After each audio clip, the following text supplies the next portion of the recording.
কেন আমরা পড়াশোনা মনে রাখতে পারি না সে বিষয়ে বিস্তারিত আলোচনা। গত 5 থেকে 10 বছর আগে আমরা সিনেমা দেখতাম। সেই সিনেমার সময় ছিল 2 থেকে 3 ঘন্টা। আমরা একটানা একটা সিনেমা দেখতাম। সিনেমাটা আমরা চিন্তা করতাম।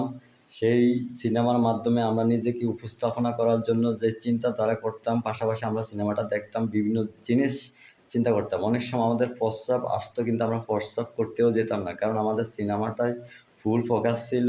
চিন্তাধারা সম্পূর্ণটা ছিল কি সিনেমার মাধ্যমে, যার মাধ্যমে ওই সিনেমাটা এখন আমাদের সামনে একটু চালাইলে তাহলে আমরা বলতে পারি, বা দেখলে আমরা বলতে পারি যে এই সিনেমার এইটা কাহিনী হয়েছে। মানে কি, গত 10 বছর আগের ঘটনা আমরা এখনো মনে রাখতে পারি। মানে কি, তখন আমরা চিন্তা করেছি একটা সিনেমা নিয়ে 1 থেকে 2 ঘন্টা, 2 থেকে 3 ঘন্টা, যার কারণে আজ পর্যন্ত আমাদের সেটা ব্রেনটে আছে বা মনে আছে। কিন্তু ইদানিং আমরা যা করতেছি, মানে বর্তমান প্রেক্ষাপটে আমরা কিছুই মনে রাখতে পারি না, বা আমরা যাই পড়াশোনা করি রাতে পড়ি, সকাল মনে রাখি না বা রাখতে পারি না, কারণ আমাদেরকে কিছু বদ অভ্যাসের কারণে আমাদের এই মনে রাখার যে কৌশল বা যে শক্তি, সেটা আমরা দিন দিন হারিয়ে ফেলছি। সেই ভিডিওটা নিয়ে আসছে, ইনশাল্লাহ আপনারা ভিডিওটি দেখুন। এটা একটা শর্ট ভিডিও, এর মাধ্যমে প্রচার করতেছি যে পরবর্তী ভিডিওটা দেখুন ইনশাল্লাহ। ঠিক সালাম, আসসালামু আলাইকুম, আশা করি বুঝতে পারবেন।